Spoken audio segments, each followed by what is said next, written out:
ঘৰলৈ অহা আলহীক যদি দোকানৰ মিঠাইখিনিৰ বাহিৰেও আৰু যদি ঘৰতে তৈয়াৰ কৰি পেলাই কিবা স্পেচিয়েল খুৱাম বুলি ভাবে তেনেহ'লে এই চুইট ডিজাৰ্টটো এবাৰ ট্ৰাই কৰি চাব পাৰে। বনাবলৈ একেবাৰে সহজ। মই ল'লোঁ পেনখনত প্ৰথমতে অকণমান গাখীৰ মানে আপোনাৰ এপোৱামান গাখীৰত মই দেখি থকা বাতিটোৰে এবাতি পিঠাগুড়ি দিলোঁ, দি পেলাই ধুনীয়াকৈ সেইখিনি মই এটা ডো বনাই ল'ম। আটাৰ যেনেকৈ ডো হয় তেনেকৈ আটাৰ তেনেকুৱা এটা মই ডো বনাই ল'ম। প্ৰথমতে এইখিনি সিজাই তাৰপিছত ধুনীয়াকৈ এইখিনি ছাইড কৰি ল'ম বাতি এটাত। তাৰপিছত মই সেই একেখন পেনতে প্ৰায় মই 1 লিটাৰ গাখীৰ দিছোঁ। 1 লিটাৰ গাখীৰ দি পেলাই মই সেইখিনি প্ৰথমতে উতলাই ল'ম। গৰম হ'বলৈ দিম, গাখীৰখিনি উতলাই ল'ম। উতলাৰ পিছত এই যে মই পিঠাগুড়ি ডোটো বনাই ৰাখিলোঁ, সেই ডোখিনিৰ পৰা এতিয়া মই এনেকৈ অকণমান ঘিউ সানি লৈ হাততো সানিম আৰু তাতো দিম, দি পেলাই এনেকৈ অকণমান মঠিয়াই ল'ম। মঠিয়ালে অলপ বস্তুটো ছফ্ট হয়। তাৰপিছত এনেকৈ অকণমান হাতত ঘি সানি পেলাই মই সৰু সৰুকৈ মানে ৰসগোল্লা আকাৰত গোল গোলকৈ শ্বেপ দিম। এই শ্বেপটো নিজৰ কথা, আপোনালোকে নিজে যেনেকৈ নিজৰ পচন্দৰ মতে দিব পাৰে। মই একেবাৰে ইজিকৈ কৰিলোঁ, সেইটো কাৰণে বৰ বেছি আৰু বেলেগ একো মাথা মাৰি নাথাকিলোঁ। গোল গোলকৈ ৰসগোল্লাৰ আকাৰ দিলোঁ। তাৰপিছত এইফালে উতলি অহা গাখীৰখিনিত মই এটা এটাকৈ দি দিলোঁ। গাখীৰখিনি একদম ধুনীয়াকৈ উতলি আহিছে। তাৰপিছত মই বনাই ৰখা ডোখিনি বা যিখিনি গোল গোলকৈ মই বনাই ৰাখিছিলোঁ সেইখিনি লাডুখিনি মই ইয়াত গাখীৰত দি দিলোঁ।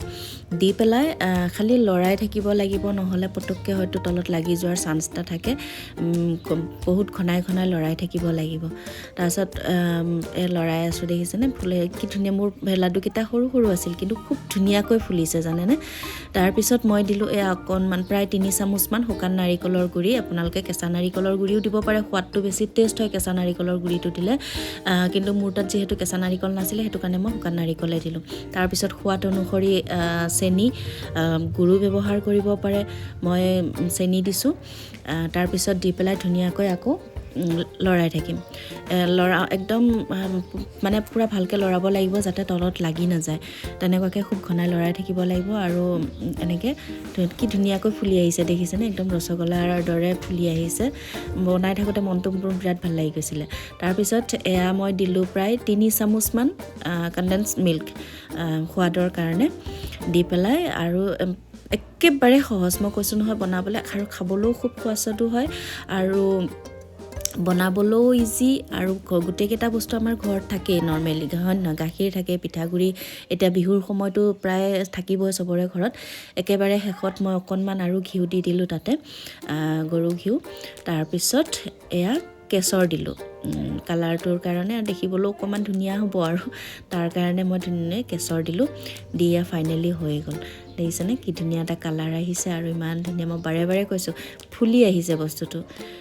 সাধাৰণতে পিঠাগুড়িৰে বনালে মানে নুফুলে, কিন্তু মানে ফুলে হয়তো, কিন্তু সিমান পৰিমাণত নুফুলে। কিন্তু মই দেখিছেনে কি ধুনীয়াকৈ ফুলি আহিছে আৰু ইমান ধুনীয়া ছফ্ট হৈছে নহয়। কিন্তু এটা কথা আকৌ দেই, ঠাণ্ডা হ'লে কিন্তু টান হৈ যাব। এনেও পিঠাগুড়ি আমাৰ ঠাণ্ডা হ'লে টান হৈ নাযায় জানো। পিঠাগুড়ি পিঠা এটা টান হৈ যায় ন। ঠাণ্ডা হ'লে গৰমে পৰিৱেশন কৰিলে খুব ধুনীয়া ছফ্ট হৈ থাকে। একেবাৰে শেষত মই ওপৰত আলমণ্ডছ কৰি পেলাই চব কৰি পেলাই ছটিয়াই দিলোঁ। এইবিলাক অপশ্যনেল হয়, নিদিলেও কোনো কথা নাই। মই অকণমান ভাল দেখাত আৰু অলপ যাতে জিভাৰ পানী অলপ বেছিকৈ পৰে, সেইটো কাৰণে মই দি দিলোঁ। ধন্যবাদ ভিডিঅ'টো শেষলৈকে চোৱাৰ বাবে। আজিলৈ বা